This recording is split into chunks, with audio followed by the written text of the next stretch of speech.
Hello everyone, this is professor Juhi from proving CS. I hope आप सबके preparations बहुत अच्छे चल रहे होंगे। तो नाउ प्रिपरेशंस तो हो गए, रिवीजन भी हो गया, मैराथन लेक्चर्स भी देख लिए, and now the exams are very near. So the most important question arises, इस एग्जाम में कैसी स्ट्रैटेजी फॉलो करने हैं एंड अपने आंसर लिखने हैं so that you can score maximum marks in your examination.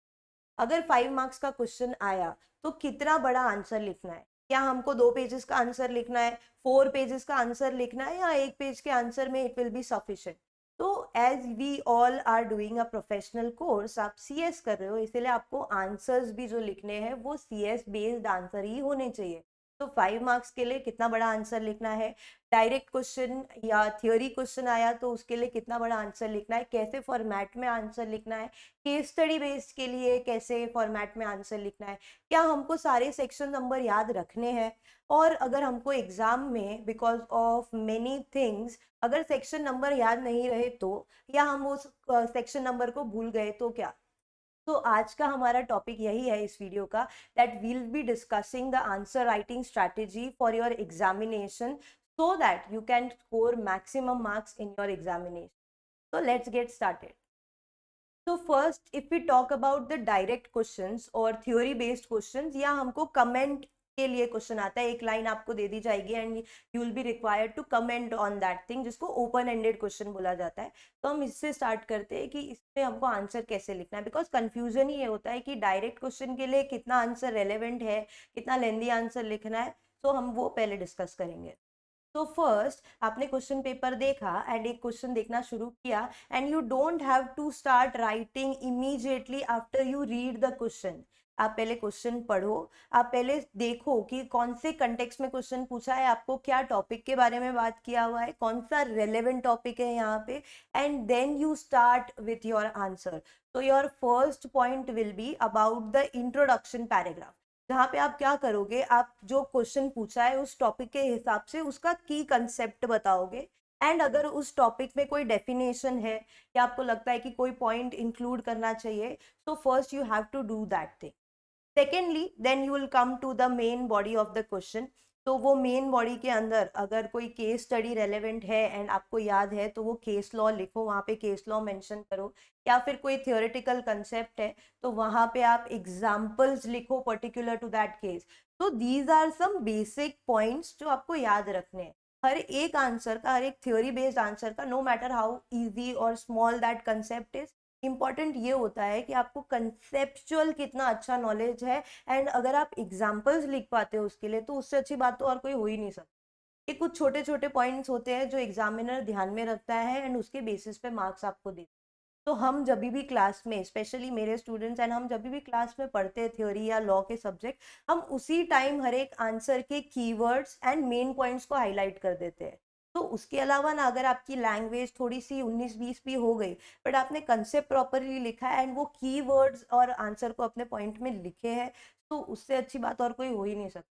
तो you have to take care in the second part of your question. पहले आप इंट्रोडक्शन लिखोगे, क्या टॉपिक के बारे में बात किया हुआ है वो लिखोगे, उसके बाद you will write about the main body, that will be your second paragraph, जिसके अंदर आप एग्जाम्पल्स मेंशन करोगे and case laws if required. Then third part आता है आपका कंक्लूजन, जहाँ पे आप पूरे क्वेश्चन को, आंसर को समराइज करके उसका कंक्लूजन मेंशन करोगे। तो this will be such strategy for your direct question और अ थ्योरी बेस्ड क्वेश्चन और a comment. I hope we are clear with this part. अच्छा, अब 5 मार्क का क्वेश्चन हो एंड वो क्वेश्चन एक ही पैराग्राफ में खत्म हो जाता है, तो no need to unnecessary exaggerate that answer. Be satisfied with what you have written. आपने प्रॉपर कंसेप्ट लिखा है, कीवर्ड्स हाईलाइट किए, मेन पॉइंट लिखे, दैट्स इनफ। सो उतना answer will be sufficient. Now proceeding with the case study based question. अब case study based question के लिए आपको अगेन इसको 3 पार्ट में डिवाइड करना है।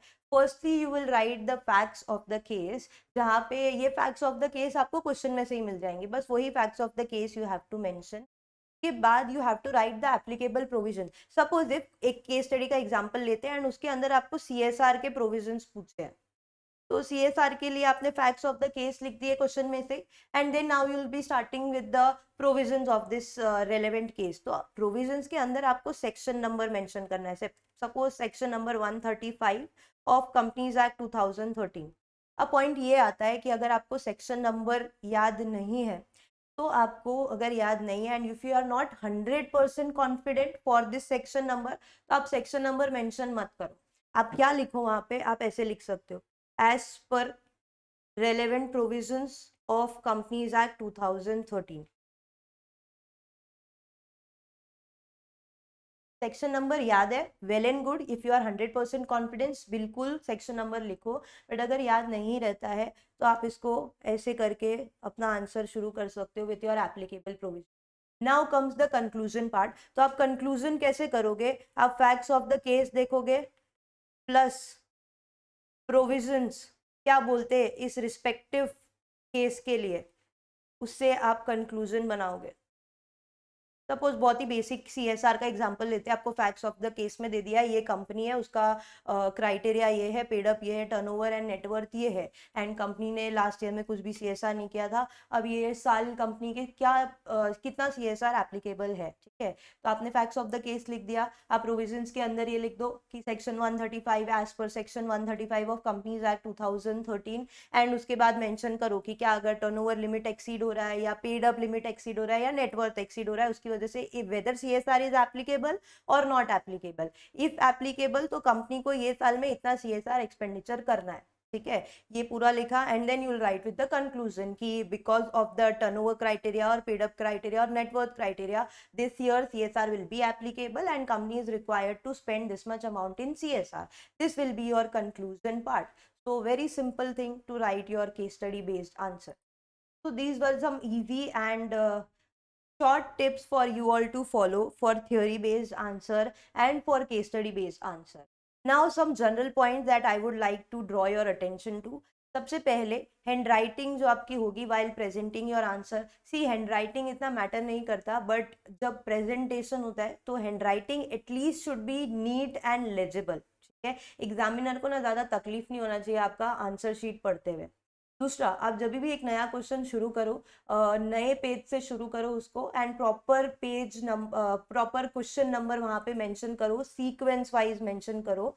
एंड नेक्स्ट, सारे के सारे आंसर्स को प्रॉपर पैराग्राफ में प्रॉपर पॉइंटर्स वाइज डिवाइड करके लिखो, तो आपके प्रेजेंटेशन में कोई भी प्रॉब्लम नहीं आएगा। एंड लास्टली, हमारे इंस्टीट्यूट की ना गाइडलाइन आंसर्स आर अवेलेबल। आप गूगल पे जाओगे एंड वहाँ आप लिखोगे आईसीएसआई गाइडलाइन आंसर्स, वहाँ पे आईसीएसआई के गाइडलाइन आंसर्स रिफर करो पास्ट ईयर के पेपर्स के लिए।